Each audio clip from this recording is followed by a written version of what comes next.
What's up, peeps? George Teague coming at you right now, man. Thank you guys for coming in and listening to the show again tonight. JT and I are going to be covering a few things, and we're just really thankful that you're able to come in and make sure that we're still getting through our bugs and our kinks. And so if you can get involved in the chat, please do. First of all, ask questions, give us topics, give us anything that you want to be able to, for us to address, even though we have some things, but we'd love to hear from you. And if you see something on your screen, if you're watching this live, please make sure you get in the chat so that we can see what kind of adjustments we need to be making. You know, this has been a great venture for a year for us, we'd love to hear from you. Really want to keep this thing going. All right, so make sure we want to interact. We want to interact. And here's a topic that I want to talk about right now. JT doesn't even know I'm about to throw this on him, but most of you or some of you that have been following my career and figuring out what I'm doing as a high school coach, know that I'm not going to be coaching high school football this season.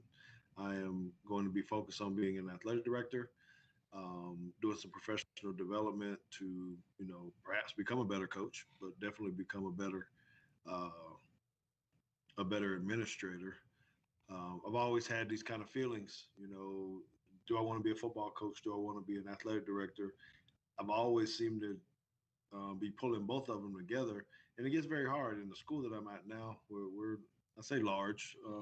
We're a big school, and trying to be a full-time athletic director and the full-time football coach, that was becoming pretty taxing. So I'm blessed to be able just to move into the athletic director role. But here's what I want to talk about, or what I'm thinking about, is ex-players becoming coaches. How do people really feel about that, right? So in the National Football League, they have a few internships or fellowships, they call them, that players can do. One's called the Bill Walsh Fellowship, and there's another one. That one has to do with coaching, and there's another one that has to do with scouting, and I'm forgetting what the name of it is. But you have to be a former player to even be selected into these programs.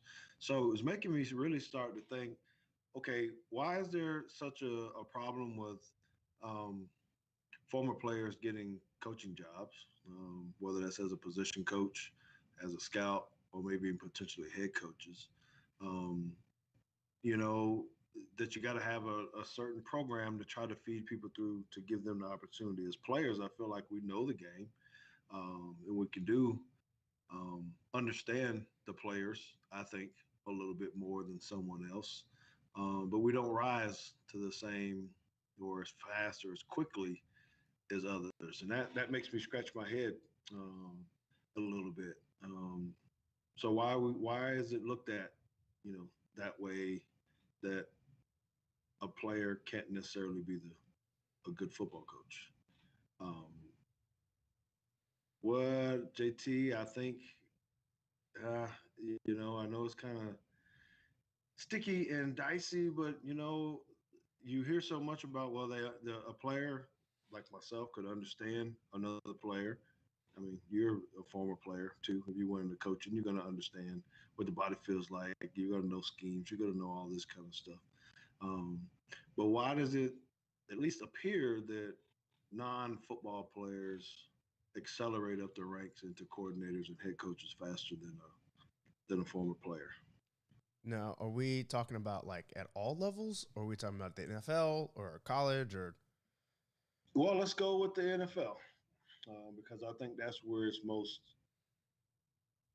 prominent. That this past year we had more ex-players start grabbing college jobs, at least in the HBCU.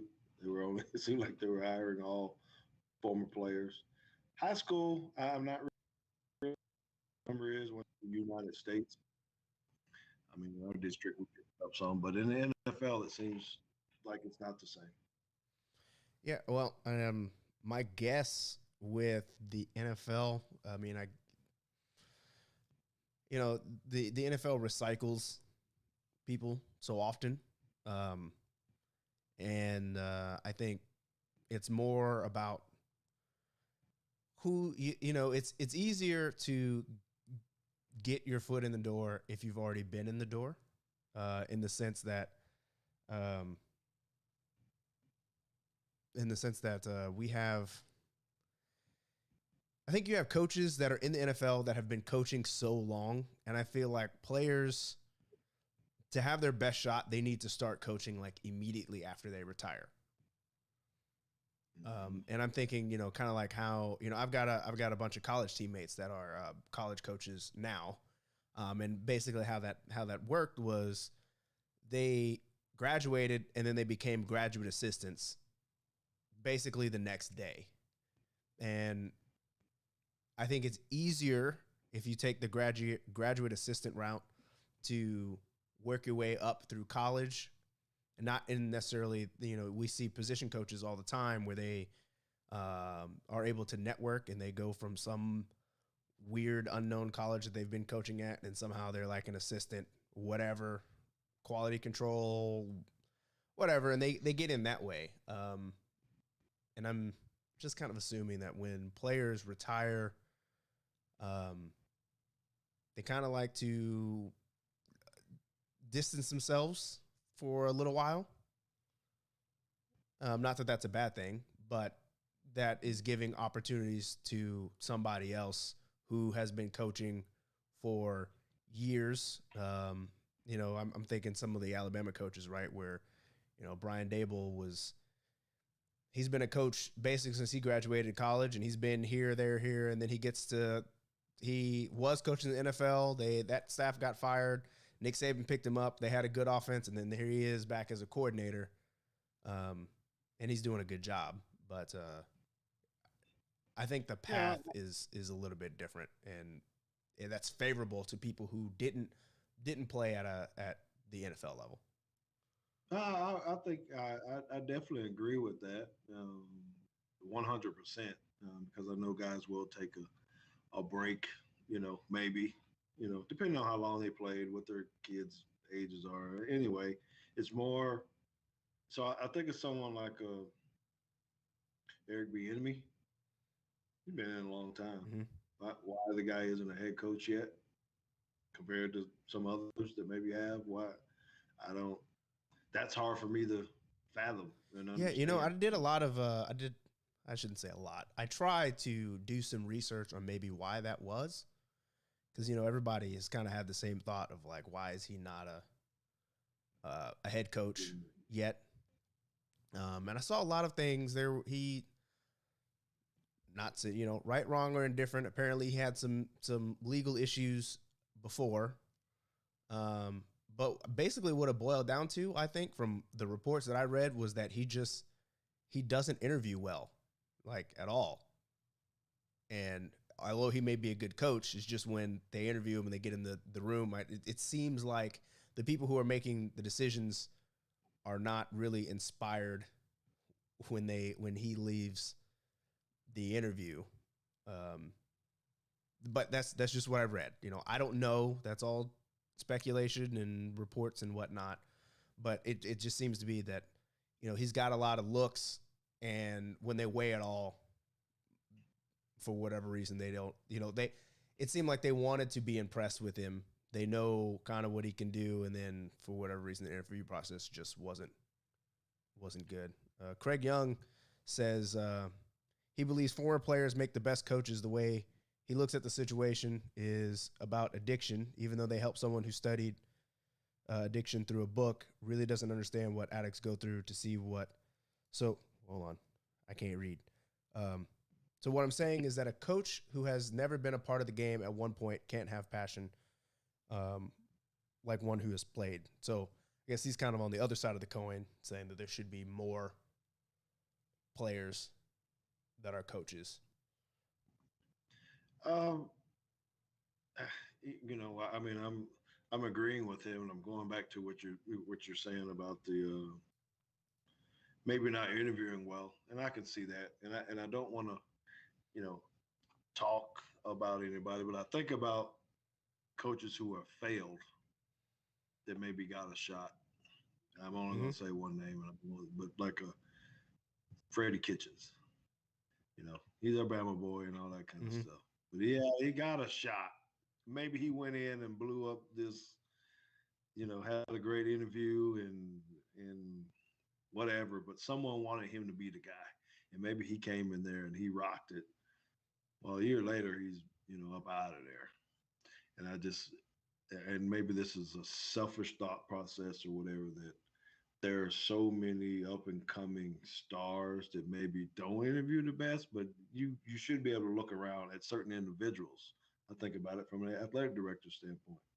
That people, you've seen how they can coach. Maybe you see how they motivate players, and maybe they don't give the best interview, and maybe they don't have everything needed. But at some point, it seems like if you can go higher. Think about when we were talking about this a year ago when the coaching carousel started. We were like, man, why did they get that guy? Why did they get that guy? Is it really just because they're interviewed well? Well, Um, well, here's something else to consider. Um, I'm really making this analogous towards college. Maybe we just have a whole bunch of terrible ads and GMs and whoever's making decisions on hiring people, right? Because I mean, um, I'm thinking about like Alabama basketball. Um, we went with Anthony Grant because he did well at VCU. Maybe he was somewhere. He did very well. He came in and they got a little bit better and they stalled out. So then they moved on to Avery Johnson. They moved on to Avery Johnson. Strictly based on resume, it seemed like he coached the Mavs, he coached Spurs, and it was a big recruiting thing to say, hey, you can come get coached by Avery Johnson. And they made a little bit of progress, but they didn't really make it over the hump. And then Greg Byrne, the athletic director at Alabama now, had the stones to get rid of Avery Johnson. And he goes and gets this dude named Nate Oates, who before then I was like, I don't even know who this guy is. Is Buffalo basketball really that good? And it's been a tremendous hire so far. And then you have guys like Jeff Long, I think, who was at Kansas, who got fired because he hired Les Miles, among all of the things and legal troubles that he had and all the things that just came out that they've been covering up, and they had to get rid of him. And I think you have more coaches, or you have more ADs like that, and more people that are hiring that are closer to Jeff Long than they are Greg Byrne. And you can see this all over the place. So, when we're talking about Freddie Kitchens, and the first thing I thought of was, well, look what organization hired him. The 49ers weren't going to hire him. The Packers weren't going to hire him. The Steelers weren't going to hire him. Like the teams that are doing well, or at least were generally average, we're not hiring Freddie Kitchens. Mm-hmm. Well, I don't know. I just think it's sad. I'm saying because on the professional level, I'm not saying this at every level, but on the pro level, just being involved with it more, getting involved with these fellowship programs, and seeing how many coaches are at least trying to get started and get going. That it's alarming to me that so many people are just trying to get their foot in the door and can't. And I know it's a limited amount of coaches each team. Yeah, and that does hurt you too, right? Because there's only 32 of them, and you get a limited staff. And when you're in high school or college, there's a billion of them, and staffs all over the place. And you might get a job just because of your name. You might not even be a good coach at all. Dude, you make it, depending on what level you're at, you can make more coaching high school football than you can at some colleges. Yeah. At least here in Texas, anyway. I remember when I was up for the job for Jeff Davis High School in Montgomery. When was that? The pay. Oh yeah, that was years ago. I was early on in my career, probably 2007, 7 or so, somewhere around that time.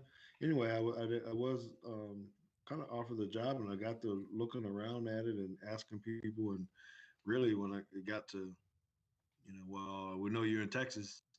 How much, are you getting paid? And they're like, well, I don't know. You're gonna want to come here, because it wasn't even close. And I was at a small private school, and I was making a lot more than what they were willing to offer for me to come coach in my alma mater. Well, yeah, So I thought you were going the other way with that. I thought you were saying that Jeff Davis was about to shell out a whole bunch of money, and my first question was going to be, but how? where are they getting that money from? Yeah.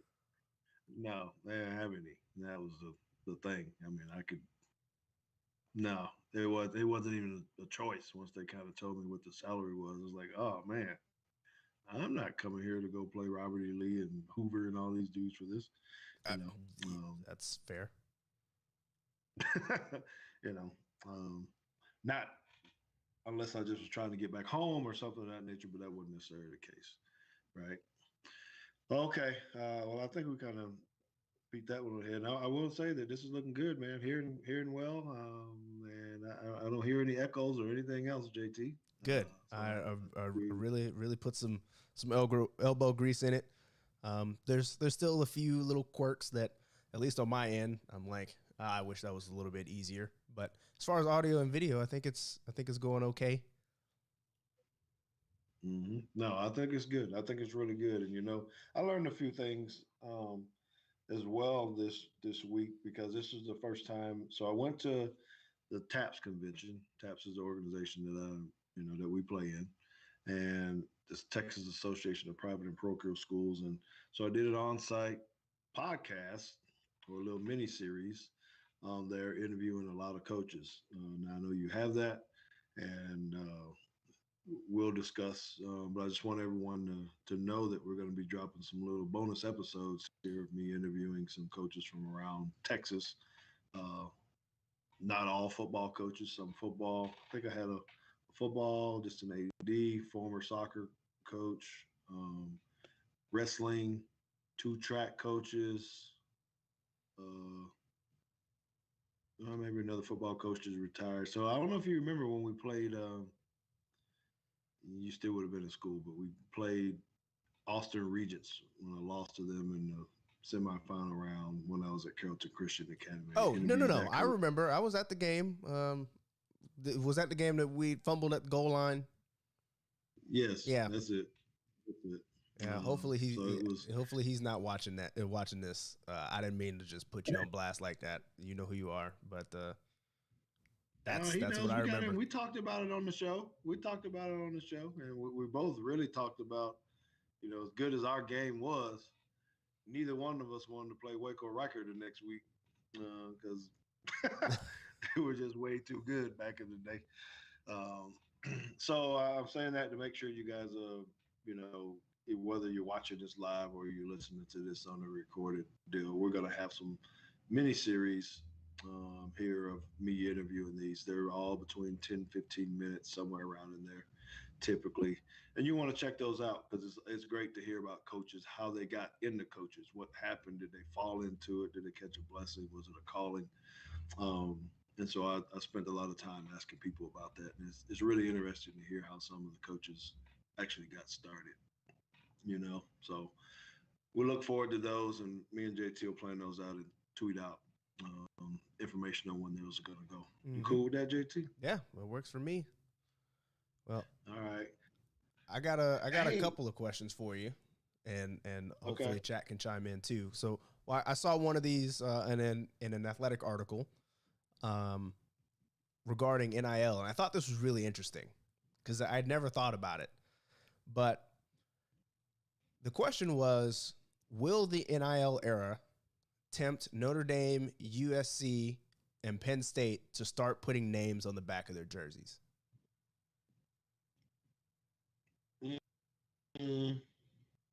No, because the money, unless maybe I don't know the rules, but I don't think does the school get any kickback No, so the from school doesn't get any players? kickback, but I guess the thought behind the question was essentially you're gonna have parents and kids that are um, looking for their marketing angle, and they think that Notre Dame, these schools will start getting more questions that they're gonna have to answer repeatedly on, like, how do I stand out to be able to build my brand or whatever, if I can go anywhere else and put on a jersey and have my name on the back and do whatever. And it's much like when I was talking about I forget who was the deputy AD at Notre Dame, and I was talking about the commercial with Mario Morris. yeah, Mario Morris. And I was talking about the commercial with the Notre Dame running back with number 20 running through all the stuff, and I was like, I don't know who this guy is. His name wasn't on the back, so it's like he might have been a good running back. But I have no idea who the guy was. So they were thinking, like, do they in recruiting, do you have to start answering this question over and over again, and like try to make this pitch on why you don't do it over and over again to the point where you're just like, forget it, we'll put the names on the back so we can stop dealing with this.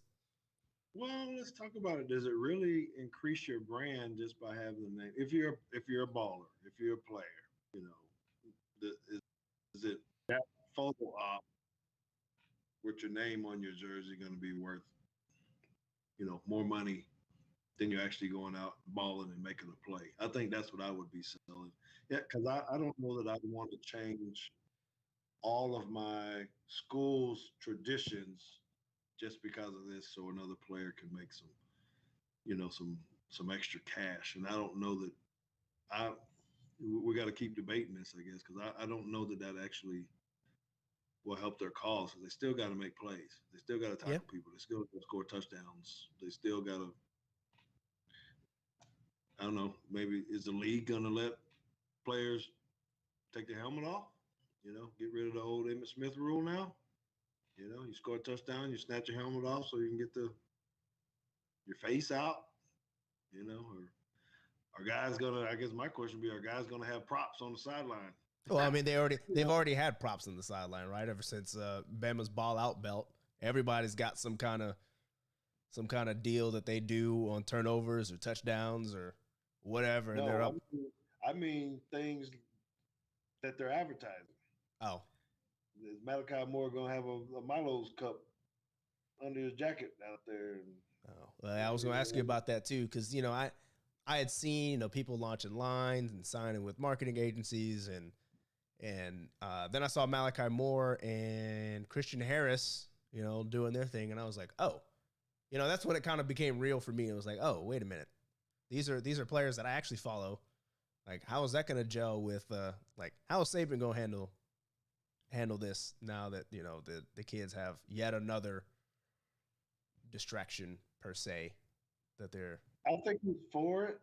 And since you brought that up, I honestly believe he's for it because they've started these financial awareness programs at schools. And I know this because my financial advisor is the one that's kind of kicking it off. And Saban, so I knew when they went because the guy wanted me to make a video to speak to the players, about what would I do different now? Mm-hmm. If I knew this back when I was playing, what would I do? Kind of deal. And so I've always heard about Saban always talking to the guys about getting ready to be financially stable, going to the league, you're about to run the money. A lot of them are coming from different things. So he's in on this program, and he actually asked this guy to come back again because of this, NIL, and guys are getting money now. Now they got to start handling money before they get to the pros. Right. Some of it could be substantial. So I think Saban's all in on that, for now. I'm really more worried about how much money can these guys really make? Is this going to get out of hand too fast? So they're going to be taking pay cuts when they go to the National Football League. Are you, if you're making, and I don't know the numbers, I haven't, and maybe you've heard of some of the amounts of some of these deals, but I did hear that Let me see. Was that me and you talking about the one player that got a $2 million deal? No, that wasn't me and you, but I did kind of hear about it, and I have what I think is gonna be something that's gonna happen that has the potential to be like one baller move, and I'm just waiting to see who's gonna be the first person to do it. What do you mean? So what if instead of like signing some kind of endorsement deal where you're posing with your sports drinks or whatever, and they give you some kickback, what if some like restaurant or company is like, look, we won't pay you, but we'll give you just like a 2% stake in our company. And it's some startup. And you take it. And that startup just like imagine if this was around when like Facebook started and they were like, hey, we'll just give you 5% of the company. And like it blows up while you're in college and now you're, a multi-millionaire because you own 5% of Facebook. Oh, that's nice. That's nice. And that could happen now. I mean, I'm sitting here. So every time I see an NFL player sign a deal with something, so Dak just signed. I don't know if you saw Rusty Oglesby deal with Dak signed with their real estate firm to be their marketing guy. Oh, no, I didn't know that. So will these companies in a local area will they use a college player? Oh yeah, for sure.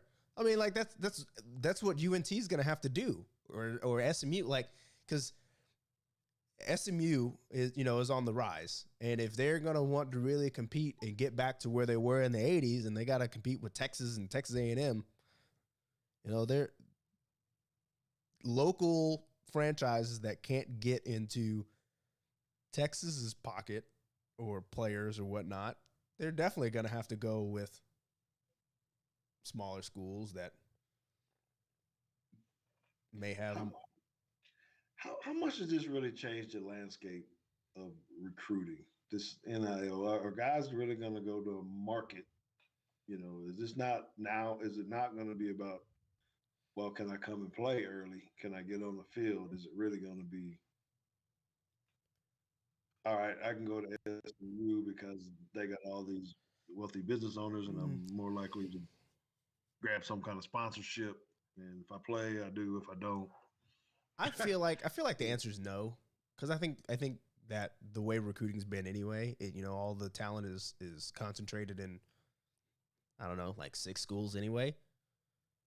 So it's chicken and egg kind of thing. It's like, do you get better deals at smaller schools because you're the only guy, or do you get better deals at bigger schools because they already have the brand? It's like if you can become the quarterback at Ohio State or something, are you going to turn down Ohio State because you can get a better deal at Southern Miss because you're the only guy there? It's like, is that really what you want? I don't know. I think it's really more just icing on the cake. Like, because I mean, I think you can say the same thing about wanting to play, right? It's like, are you going to Alabama because you want to be part of the program and the program is going to set you up, or do you want to be the man, so you're going to go to Troy because like I can just ball out and start right now? Yeah, they're picking Bama's, Ohio States, and those kind of schools to get drafted. Yeah. Yeah, and not you pick some other schools maybe to get on the field earlier because you just want to play and you don't want to have to sit for a year or two. Um, I don't know. It'd be real interesting. I think it's going to be interesting to watch this. Over the course of a year, I don't think it'll take long because I think coaches are going to have to adjust. I think recruiting as a high school coach, I would we're going to be really wanting to sit in on those talks that they have with players now and see if they're really just talking about education and all that, and how much of this starts to lean to well, if you do come to us, we got X amount of players who have sponsorships already. Good Lord. I mean, it just, man, I don't know. We got to get Mario back in on that because he has to be seeing some of this, Mm-hmm. For Mario sure. um, Morris already with the Notre Dame folks, and I don't know what he can divulge and say, but I sure am going to text him and hit him up and see if he can give us a little bit of scoop. You know. Um, so you had mentioned something else about recruiting in that piece of um, what what would it be like if colleges could only recruit in their own state? Is that how you Yeah. listed that So question? basically, the rules were the question was, how would the college landscape change if schools could only sign players within their state? Like, so, like, does Alabama get better or worse? Does Texas get better or worse? Does Oklahoma get better or worse? Do we see new blue bloods? Um, I think I have some interesting thoughts on like whether or not schools actually get better or worse based on what state they're in. Yeah, Montana, Idaho, North Dakota. I don't know where they get their kids from anyway, but they ain't gonna be getting any better. Well, the one that I thought was the most interesting after I did this thought experiment was I think Texas actually gets worse. I think Texas and Oklahoma both get worse. Well, how many? So are you saying that because more kids come from Oklahoma, Louisiana?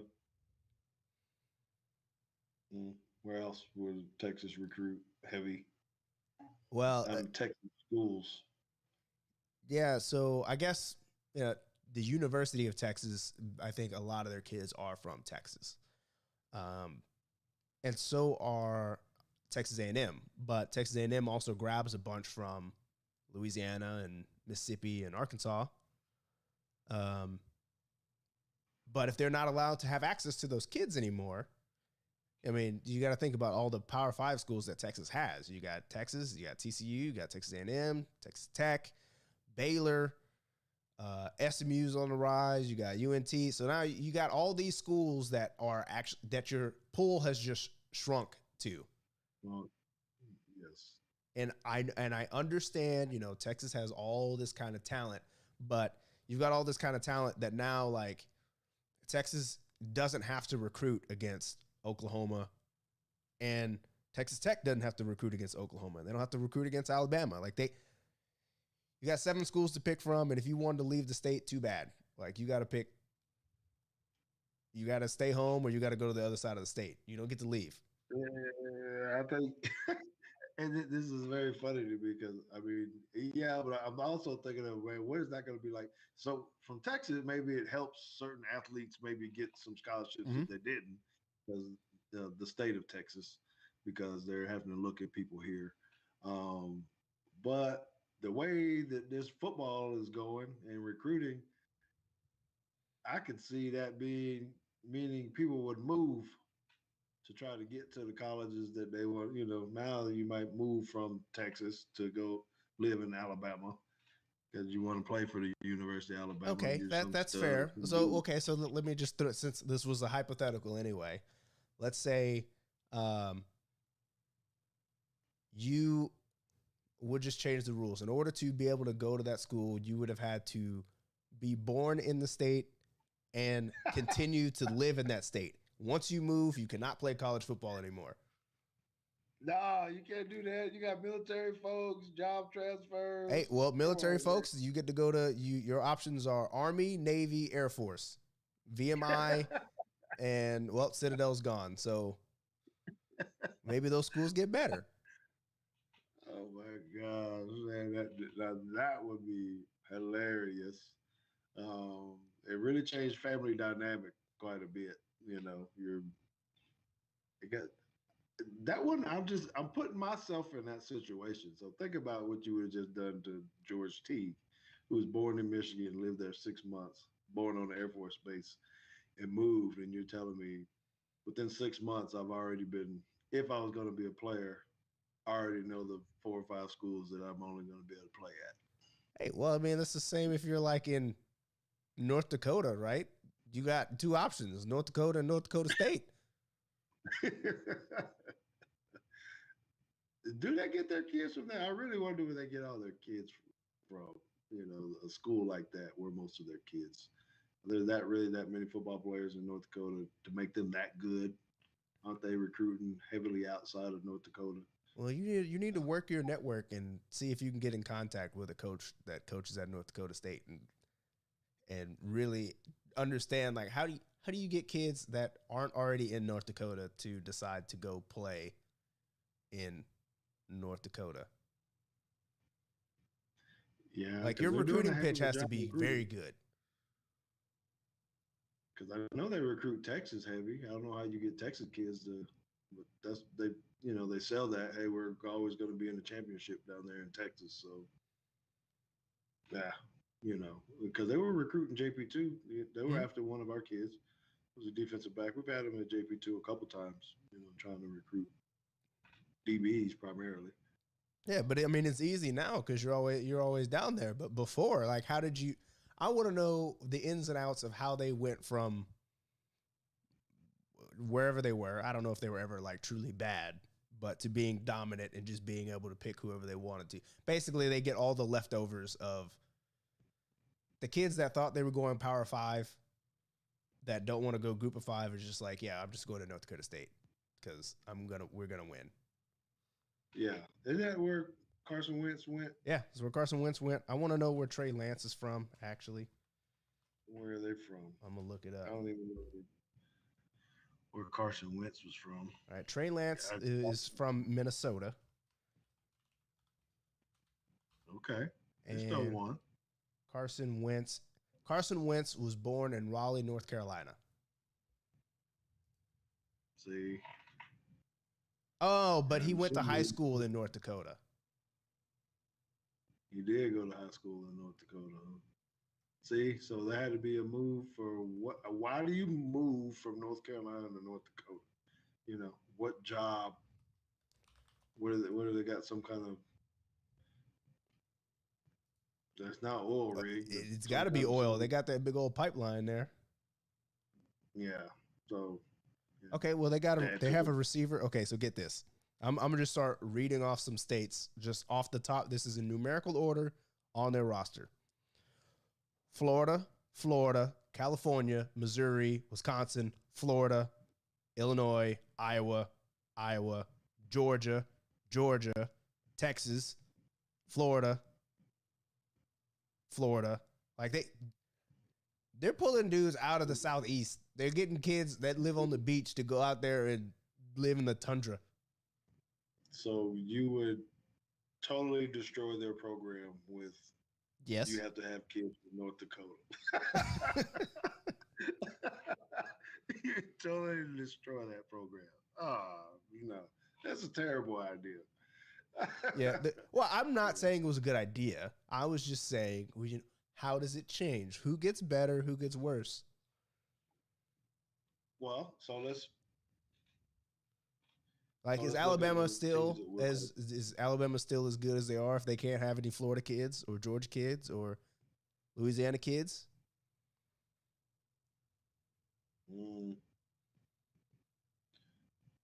Well, so I'm thinking about that, but I was thinking about what does Auburn get their kids from? You know, are they Alabama kids too, or are they Georgia, Florida, South Carolina? They get a lot of they have a lot of kids on the roster from Alabama, but Alabama typically pulls the top kids in the state. You know, they might get the top 6 or 7, and you might lose a couple. So the guy who was answering this question was really looking at how many like top 100 or how many 5 stars does your state generate? And how many he would expect you to pull in from your state, given the schools around you. So he was kind of a little bit higher on Alabama. You got California. These super large states seem like they'd have an unfair advantage. I feel like on its face it would, but you would just have so many schools. Like all the 5 stars ain't gonna go to one school because then they are not all going to play. Oh, hey, man. You better open up NIL, put your name on the back, and let's get it, man. Because I feel like the rivalries become that much more important, right? Like, let's say Terrence Brooks, right? His dad went to A&M, and it's like, well, he can't choose Ohio State now. So, or the Brockermeyer twins, they can't go to Alabama, and their whole family went to Texas. Are they really gonna say, never mind, I'm going to Texas A&M?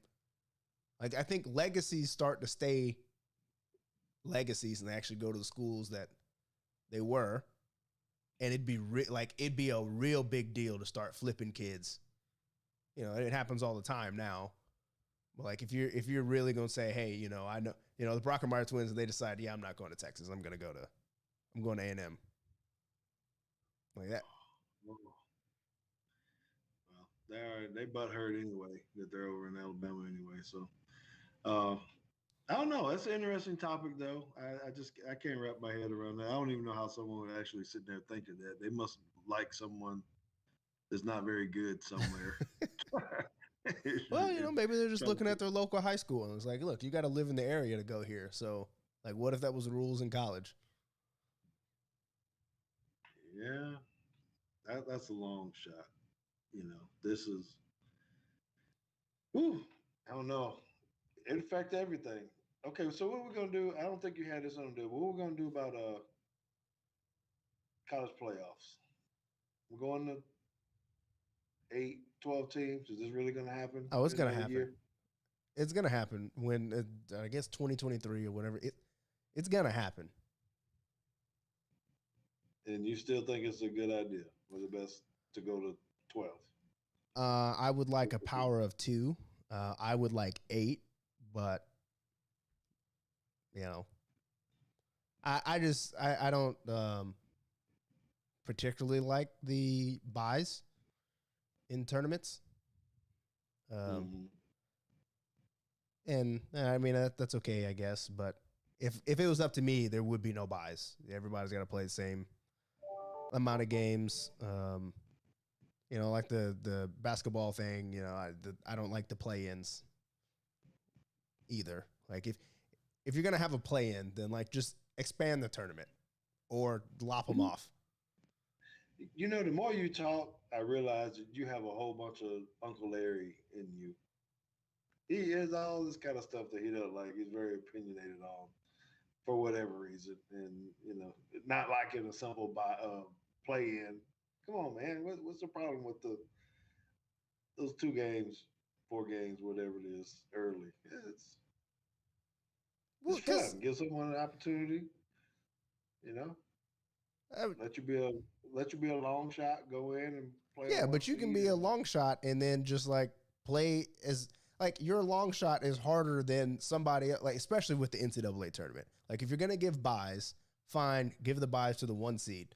But now we're talking about giving buys to like the 11 seed, and everybody else who's better than the 11 has to actually play a game. You're like, wait a minute. What do you mean? No, I don't know. I'm not. Maybe it just in general for the playoffs. Maybe it's better for the program or for college football. I don't know. I ain't sold on that yet. I really am curious to see how long this season starts to expand. And I don't know. Maybe it's better for players.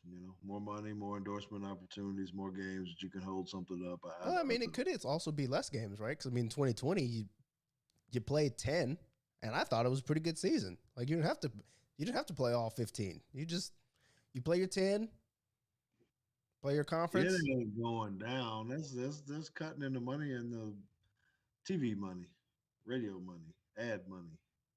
They're not going to do that. I know AD is going to vote for that. Shorten it. I think but I do think it makes the end of the year more exciting. And because I think there's a couple of things on the back end of the season, it makes it more exciting because there's teams like Cincinnati that might get in that probably should have beat Georgia and those kind of things. I think it also starts to make more parity in the sport because like Yeah. So are you going to do what you do in the NBA then if this happens? Meaning you're not going to watch it till playoff time. The non-conference games or the early ones don't mean as much. You're really trying to see how it's going to pan out. Then now I want to watch March Madness, or I want to watch the playoffs. I want to watch the NBA playoffs because it's all done. The top 8 teams are in. Now it's finally good. You know, is that going to happen to you? Will you turn off the TV those first 4 weeks, or spend all day with Tinsley and not, watch as much football as you normally have? I would say in general no, but I would also say there is a certain amount of not paying attention that I already do at the beginning of the season because, and I'll throw Alabama out there, outside of their first game, and then you go play somebody like New Mexico State at like 11 o'clock in the morning, and you're like, why? Why? I understand, you're trying to get, but really, you, but I think there's going to be more games like that. I think that's one side effect is what incentive does Alabama and Ohio State and whatnot have to go play out of conference games if you're like, well, we're going to be in the field of 12 anyway. Like, why can't I just play Kansas State 3 times? Yeah, that's true, I guess. But I don't know. I think that gets into recruiting again because now you're still trying to sell guys on get to the National Football League, and you can't play too many of those slouch games because those coaches, like high school, if you're on a bad or a team, if you're only playing not so good of talents, Mm-hmm. that hurts people's draft stock, I think, as well. I think. But, neither here nor there. Okay. Well, we got about 10 All more right. minutes. So, So what? I said, we got about 10 more minutes. Okay. Okay. That's good. That's good. So, um, let's make sure that you put on the agenda at maybe the end of next week, since I will be traveling um, after the podcast next week with Richmond Webb, who will be our guest this next week. That we talk a little bit about, some opportunities that I've had in the past with the National Football League that I actually turned down. Um, and maybe talk about not specifics about so much, but my time that I had with the Dallas Cowboys this past when was I there? June. I was out there for 2 weeks in June, and then the opportunity to go up and visit and work with Coach Zimmer with the Minnesota Vikings. I think that'll be a good little piece that we need to at least just touch on a little bit more. Mm-hmm. You see how I piqued the interest right here, so people can look and be like, "What? He's doing what?" Um, so we'll try to give some people a little bit of information on that. Now, and that's And that then you're talking 2 weeks from now, right? Because you got a thing, you got an alumni event that you're doing. yes, on the 20th. So I do get the opportunity to go spend some time with old Beebs, Gene Stallings, the Alabama chapter here locally. We're going to go out and do an awards banquet and issue some scholarships to, I think there's a Gene Stallings scholarship that they give to some high school kids that attend the University of Alabama. Uh, so I'm gonna go out there and support and see Coach, and it'll be good to see him again. I know we just saw him in March. Is that when the May. Hall of Fame was? May. Yeah, in May. So it'll be good to see him again, though. All right. Yeah, so let's wrap this up, man. Let's call it a night. I think it's been great, man. I'm getting a lot of feedback from a lot of people about this. I think this is looking good, JT. I know you're working very hard behind the scenes to put this product out, and I think it's just amazing what you've been able to accomplish with this, and we'll continue to get better and figure things out. But I think we're about ready to rock and roll and really Oh unleash yeah. this thing. One more bit of tech related news. I did see. So you and I have been talking about it on the phone for a week now. I've been giving you all the updates, but I did see the Facebook comment a while ago about the site being down and not being able to load. We are aware of that. Um, Brent has been working very diligently to help us get that back online. Um, Apparently, we got hit with some malware, and it messed with the files on the site. So we are quickly trying to remedy that, and hopefully, it'll be back online soon. I'm not actually sure how long it was offline, but we do. I just point being, I did see the comment. I appreciate it because I thought that it was, and I do a lot of things on my own internet, and I thought it was just me that might have messed up my network somehow and couldn't access the site. But so thank you to the viewers who left comments letting us know that the site was not working. Yes. And once it does get back up, I know we'll be making some adjustments and updates to that too. Make sure you guys, if you ever have any website stuff or things that you need done with that you guys do, contact Profound Sites. Brett Thomas is his Profoundsites.com. name. Huh? I said profoundsites.com. Yes, right. Make sure you visit him. He does a great job. He's located in Florida, but he does work all over the country, whether it's just building a site or giving you the opportunity to, be able to buy and purchase things that can build whatever you need. The only, I guess, I don't know. I guess I'll have to ask him if he's going to tune in to this next one since he is a Miami Dolphins fan, and having, Richmond Webb come on. That might interest him a bunch. But yeah, y'all looked him up and give him support because he does tremendous work. All right. Well, I don't think you have a. I guess we have to start bringing your paper throw back. You're up close on your camera, so you should be able to hit your own. Well, yes, sir. Whenever you see that, that means peace. And so we'll see you guys and give us all the information you need. We'll keep rocking and rolling. And just stay tuned to my Twitter, Instagram, Facebook. Uh, Hit us up, DM us at Teague's Take. Yeah, send us I'll be sure questions to. too. We'll start answering some questions. I'm not sure how they work on Facebook yet. I'm really trying. I'm really struggling, but I'm trying. But send us some questions via email or Facebook or Twitter. Whatever. That's right. That's right. Just pop them on in there. We love to hear what you guys want to talk about. We pick some topics, but we know that you guys got this, and I think we need to do this, JT, and remind me to start promoting this. But let's do that. If people start sending in questions, um, we'll pick the best ones, or the ones that we want to talk about. And if we pick their topic,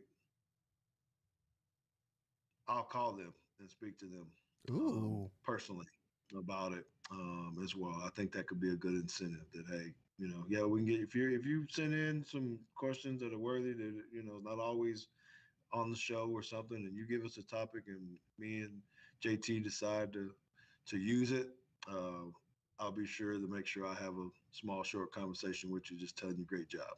Okay, how about that? Let's do that, JT. Yeah, I like Let's that. do that. I like that. Okay. Well, you can find us at Teague's Take on Twitter, Instagram, uh, and Facebook. You could say Teague's Take Podcast. You can find us on YouTube, obviously, as well. Make sure you give the likes and subscribe to us on whatever podcast channel that you're listening to. We're getting a lot of downloads, and we really appreciate you guys, and thank you guys for doing that. So keep it up, interact with us, and we'll keep this thing going. We'll see you guys soon. Peace out.